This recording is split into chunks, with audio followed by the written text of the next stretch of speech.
یہ میں ایف آئی اے کے جو کے پی کے افسران ہیں ان سے میری بڑی ڈیٹیل میں اس حوالے سے ڈسکس ہوئی ہے، چونکہ وہ لوگ بینکنگ کرائم کو لے کر کے اس قسم کی جتنی رقوم کی ترسیلات ہیں ان میں جو جرائم ہوتے ہیں ان کو دیکھتے ہیں اور وہ گراؤنڈ پر موجود ہیں، تو ان سے زیادہ بہتر اگر ہم سوچیں کہ اگر کوئی پاکستان کا کوئی ماہر معیشت یا کوئی وزیر خزانہ یا کوئی سیکرٹری خزانہ ان لوگوں سے زیادہ اس معاملے کو سمجھتا ہے کہ تو یہ شاید کہنا زیادتی کی بات ہوگی۔ ایف آئی اے کے افسران جو ہے گراؤنڈ پہ کام کر رہے ہیں، جتنی ان کی پسلی ہے، جتنا ان کا پاس اختیار ہے، وہ اپنا اس کو استعمال کرتے ہیں اور جرائم کو روکنے کی کوشش کرتے ہیں جو مالیاتی جرائم ہیں۔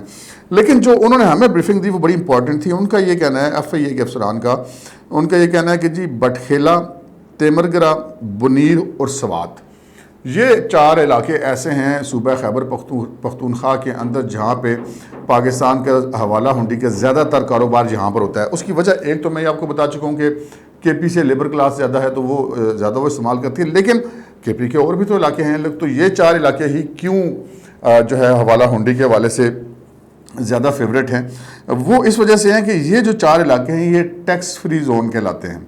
وہاں پر جو لوگ بیٹھ کے کام کر رہے ہیں وہ کروڑوں، ہم کہیں گے غیر ملکی کرنسی میں بھی اگر کروڑوں روپے کا کاروبار کر رہے ہیں تو وہ کہیں پر ان کا کوئی ذکر نہیں ہے، اور وہ کہتے ہیں جی ہمارا تو ٹیکس فری زون ہے، ہمیں تو کوئی نہیں پوچھ سکتا۔ اور بات بھی یہی ہے کہ جب گورنمنٹ نے ڈکلیئر کر رکھا ہے کہ جی یہ ٹیکس فری زون ہے تو پھر ان سے کوئی پوچھ تو واقعی نہیں سکتا۔ یوں یہ جو علاقے ہیں یہ معیشت پر جو ہیں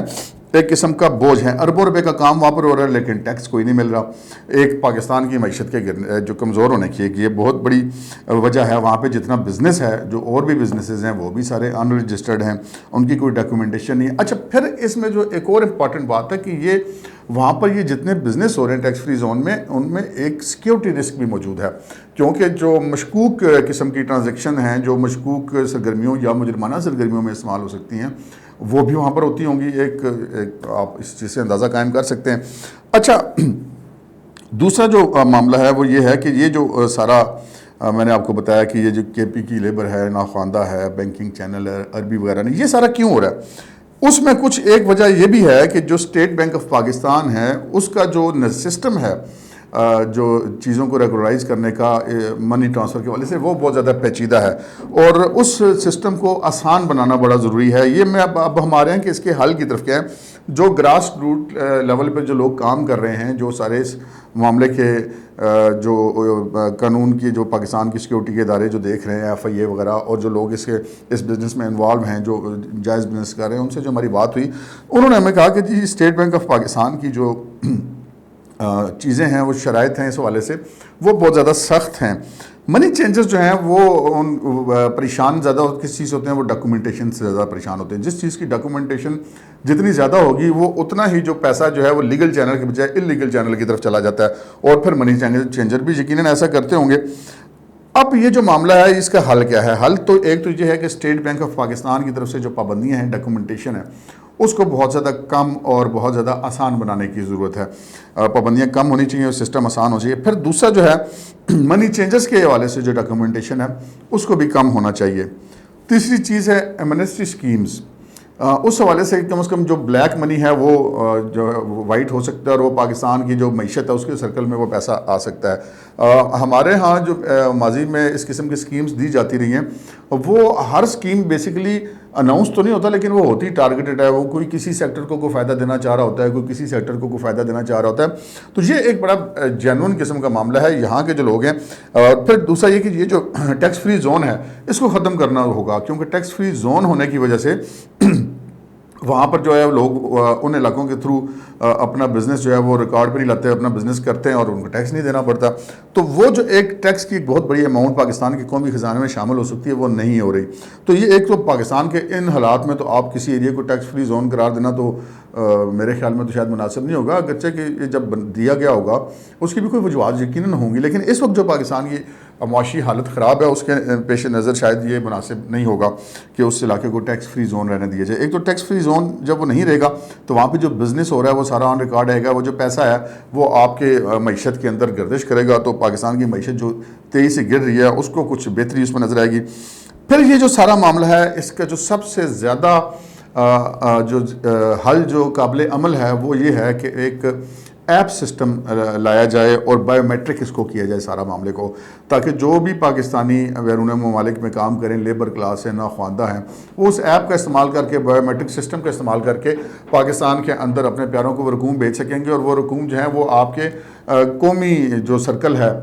معاشی سرکل ہے، اس کے بیچ میں شو بھی ہوں گی۔ تو آپ جو مشرق وسطیٰ کے اتنے ممالک ہیں ان کے لوگ، باقی بھی دنیا کے ممالک میں سے پیسے آتے ہیں جو لیبر کلاس اگر وہاں پر بھی ہے، کیونکہ زیادہ تر لیبر کلاس کا تعلق کے پی سے ہے، اور وہ زیادہ تر جو ہیں وہ مشرق وسطیٰ میں ہیں، ان کی بیشتر تعداد، سب کی میں بات نہیں کر رہا، تو اس وجہ سے ہم نے یہ ذکر کیا۔ تو یہ جو چیزیں جس کا ایپ، ایک اسٹیٹ بینک کی پابندیوں کو نرم ہونا، یہ بڑا ضروری ہے۔ دوسرا، ٹیکس فری زون جو ہے یہ اس وقت شاید وہاں پہ سوٹ نہیں کر رہا۔ دوسرا پھر جو منی چینجز کی ڈاکومنٹیشن ہے اس کا کم ہونا۔ چوتھا، ایمنسٹی سکیمز، اور پانچواں بائیومیٹرک سسٹم۔ اور یہ جو چیزیں ہیں یہ بڑی امپورٹنٹ ہیں پاکستان کے اندر حوالہ ہنڈی کا اور جو منی لانڈرنگ والا معاملہ ہے اس کے حوالے سے۔ منی لانڈرنگ کے حوالے سے ہم آپ سے اپنے اگلے پروگرام میں بات کریں گے، جو کہ اسی سے پیوستہ ہوگا، لیکن یہ بیسکلی حوالہ ہنڈی کا معاملہ ہے۔ منی لانڈرنگ بھی اس راستے سے ہوتی ہے، وہ چونکہ منی لانڈرنگ کا ایک الگ پروگرام کرنا ہے تو لہٰذا میں اس کی ڈیٹیل میں نہیں جا رہا۔ دوسرا یہ ہے معاملہ، اب ہم آ جاتے ہیں کرپٹو کرنسی کی طرف۔ کرپٹو کرنسی اس وقت پاکستان کے اندر ایک بہت بڑا بزنس ہے، اور جو ایف آئی اے کے افسران ہیں متعلقہ ڈپارٹمنٹس کے، ان کا یہ کہنا ہے کہ جناب اس وقت پاکستان کے اندر 30 ارب ڈالر کا کاروبار کرپٹو کرنسی کی صورت میں ہو رہا ہے۔ 30 ارب ڈالر۔ اس وقت سچویشن یہ ہے کہ ہمارا پاکستان ایک ارب ڈالر ہمارے لیے کتنا زیادہ قیمتی ہے۔ ہم مبینہ طور پر، اللہ نہ کرے کبھی ایسا ہو کہ دیوالیہ ہونے کے قریب ہیں، تو یہ جو اس صورتحال میں کرپٹو کرنسی کا 30 ارب ڈالر کا بزنس ہو رہا ہے، اگر اس بزنس کو جو آن ریکارڈ لے آیا جائے، اس سسٹم کو ایک لیگلائز کر دیا جائے، تو پھر یہ جو 30 ارب ڈالر ہے یہ بھی پاکستان کی معیشت میں آ جائے گا، سرکل میں آ جائے گا، تو اس سے یقیناً پاکستان کو فائدہ پہنچے گا۔ تو یہ جو پھر وہ بینک اسٹیٹمنٹ بھی آ جائے گی اس کے ساتھ۔ اس وقت جو ہے کرپٹو کرنسی کا سارا کاروبار جو وہ ڈیل ہو رہا ہے وہ ہانگ کانگ اور سنگاپور سے ڈیل ہو رہا ہے۔ تو اگر پاکستان کے اندر جو لوگ اس کو ڈیل کر رہے ہیں، اگر وہ سارے قانون کے دائرے میں آ جائیں گے تو پاکستان کو اس کا بڑا فائدہ ہو سکتا ہے۔ اب ہم آتے ہیں وہ جو میں نے آپ کے پروگرام کے شروع میں بات کی تھی کہ جی ایک پاکستانی اینکر جو ہیں وہ اس کرپٹو کرنسی سے راتوں رات، ہم کہہ سکتے ہیں راتوں رات، ایک محاورتاً میں کہہ رہا ہوں، یعنی کہ بہت کم وقت میں وہ مبینہ طور پر ارب پتی ہو گئے ہیں۔ وہ اینکر پرسن، وہ نیوز اینکر پرسن نہیں ہیں، وہ ویسے ٹی وی کے مختلف شوز کرتے ہیں، آپ نے دیکھا ہوگا ان کو مختلف چینلز پہ۔ وقار زکا کے بارے میں پتہ چلا کہ مبینہ طور پہ ان کا جو ہے یہ کرپٹو کرنسی کے حوالے سے بہت بڑا بزنس ہے، اور انہوں نے سے بہت جو ہے وہ پیسہ کمایا ہے۔ اچھا، اب یہ بھی نہیں کہ یہ وقار زکا یہ کوئی کام ڈھکے چھپی صورت میں کر رہا ہے۔ مجھے پتہ چلا ہے کہ وہ اس حوالے سے عدالت میں بھی گئے تھے، انہوں نے کوئی کیس بھی فائل کیا تھا کہ وہ اس یہ جو کرپٹو کرنسی کا کاروبار ہے اس کو لیگلائز کیا جائے۔ اس کا مطلب ہے کہ وہ خود بھی یہ چاہتے ہیں کہ یہ معاملہ لیگلائز ہو۔ تو یہ جو دو معاملات ہیں جی، ایک حوالہ ہنڈی کا کاروبار اور دوسرا کرپٹو کرنسی کا، یہ اس وقت پاکستان میں اگر ان دونوں چیزوں پہ وہ ٹیکس فری زون ختم کر دیا جائے، وہ ایپ والا سسٹم لے آیا جائے، بائیومیٹرک سسٹم کر دیا جائے، اسٹیٹ بینک کی پابندیاں جو ہیں وہ نرم ہو جائیں، اور ڈاکومنٹیشن کم ہو جائے، منی چینجز کی ڈاکومنٹیشن ہے وہ کم ہو جائے، تو حوالہ ہنڈی کا معاملہ اور کرپٹو کرنسی کا جو بزنس ہے اس کو اگر لیگلائز کر لیا جائے تو یقیناً پاکستان کو اس کا بہت زیادہ فائدہ ہوگا، اور یہ مستقل بنیادوں کا فائدہ ہوگا، اس کا کسی حکومت کے آنے جانے سے کوئی اس کو فرق نہیں پڑے گا۔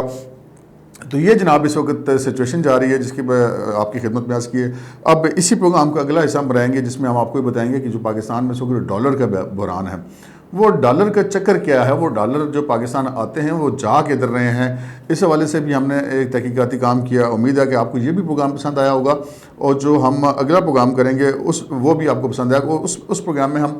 ڈالر کے حوالے سے بھی بات کریں گے اور منی لانڈرنگ کے حوالے سے بھی بات کریں گے کہ یہ سارا کچھ معاملہ کیسے ہو رہا ہے اور اس کو کیسے کنٹرول کیا جا سکتا ہے، اور پھر ہم آپ کو ایف آئی اے کے پی کے کچھ اعداد و شمار بھی پیش کریں گے کہ جو اب تک انہوں نے اس سلسلے میں کارروائیاں کی ہیں، اور اگر ان کو تھوڑی سی زیادہ سپورٹ مل جاتی ہے حکومت وقت کی طرف سے تو پھر کتنی زیادہ بہتری آ سکتی ہے، اور پاکستان کی جو معیشت ہے وہ کیسے گرو کر سکتی ہے۔ اس کا نہ صرف اس کے زوال کو ہم نے روکنا ہے بلکہ وہ گرو بھی کرے گا۔ انشاءاللہ پاکستان کی معیشت ضرور گرو کرے گی۔ اب تک کے لیے اتنا ہی، اگلے پروگرام کا ہمارا انتظار کیجیے گا۔ اجازت دیجیے، اللہ حافظ۔